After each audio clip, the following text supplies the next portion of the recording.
আজকেও সকাল সকাল রেডি হয়ে নিয়েছি। আজকে চলে এসেছি বাবার স্কুলে। পেছনটা দেখেই বুঝতে পারছি আজকে চলে এসেছি বাবার স্কুলে সানডে।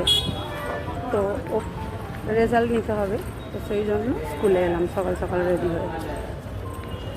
স্নান টান হয়ে গেছে, পুজো দিয়েছি, ব্রেকফাস্ট করেছি। এখন যাই উপরে, কী রেজাল্ট হলো ওটাও ভাবছি একটু শেয়ার করে দেবো, সাথে থাকো। হয়ে গেছে রেজাল্ট দেখা, তো রেজাল্ট এখন বাড়িতে দেবে না, তো এখন খালি এসে সাইন করে দেখে যেতে হবে। এটা এখন হাফ ইয়ারলি এক্সাম হলো, আগে হয়েছিল কোয়ার্টারলি, এখন হলো হাফ ইয়ারলি। এরপরে মার্চ মাসে, ওই মার্চের 20 তারিখ থেকে শুরু হবে অ্যানুয়াল এক্সাম। তো তখন দেবে আর কি অ্যানুয়াল রেজাল্ট এপ্রিল মাসে। তো চলো বাড়ি যাই। সকালে তো বলেইছিলাম আমি স্কুলে এসেছি, আজকেও সকালবেলা। তো স্কুলে গেছিলাম বাবার রিপোর্ট কার্ডে সাইন করতে। তো এখন রিপোর্ট কার্ড হাতে দেয়নি, এটা half yearly exam, open day ছিল, রিপোর্ট কার্ড দেখে সাইন করে আসতে হয়।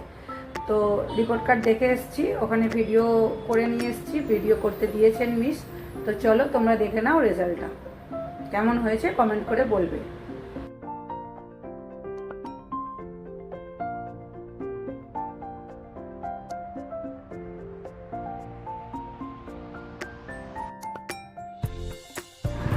এদিকে দেখো বাবার রেজাল্টটা তোমাদের সাথে শেয়ার করে দিলাম। আর আমি রাত্রে বানাবো আজকে পালক পুরিতে, সেই জন্য পালং শাকটা একটু সিদ্ধ করে নিয়েছি। এদিকে ময়দা নিয়ে নিয়েছি, ময়দার ওপর কালো জিরে, লবণ, অল্প ময়াম, চিনি, তো সব কিছু দিয়ে আমি ভালো করে এই পেস্টটা দিয়ে মেখে নেব।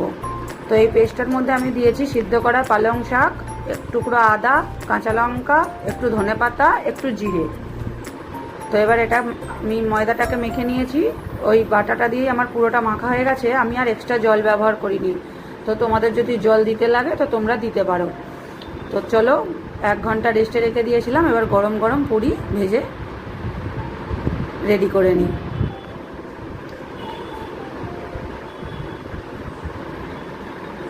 তো পালক পুরিটা করে বাবাইকে আমি খেতে দেবো রাত্রে। আর এইসব জিনিস একটু গরম গরম খেতে ভালো লাগে।